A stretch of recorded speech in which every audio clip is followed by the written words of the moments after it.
Leo tuko hapa kujaribu kuelimisha jamii, kujua kwamba Wicks ina mchango gani kwenye jamii, inafanya tiba ngozi, chache mengine ambayo mtasikia hapa kupitia kwa mkurugenzi. Na mimi binafsi nilosimama hapa mbele yenu ndiye mkurugenzi wa kampuni hii ya vipodozi inayojulikana kama Wicks Products. Na sisi tumejikita haswa katika masuala ya tiba ya ngozi, urembo unaohusu ngozi, na kama alivyosema hapa manager ametoka ameelezea kuhusu kwamba Wicks ilianzia Kinondoni.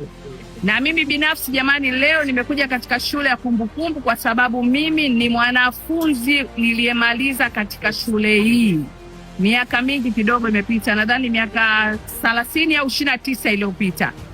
Kwa kuwa mimi ni uzao wa kumbukumbu, basi leo nimeamua kuja kurudisha fadhila zangu kwa wale watoto wangu, kwa sababu sasa hivi waliowapo hapa ni watoto wangu.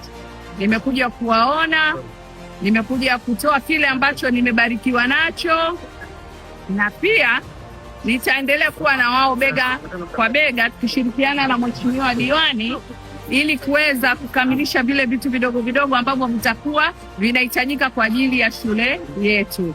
Sina mengi ya kuongea, nadhani tunapozidi kuendelea kuna mambo mengi ambayo mtayaona. Nashukuru sana.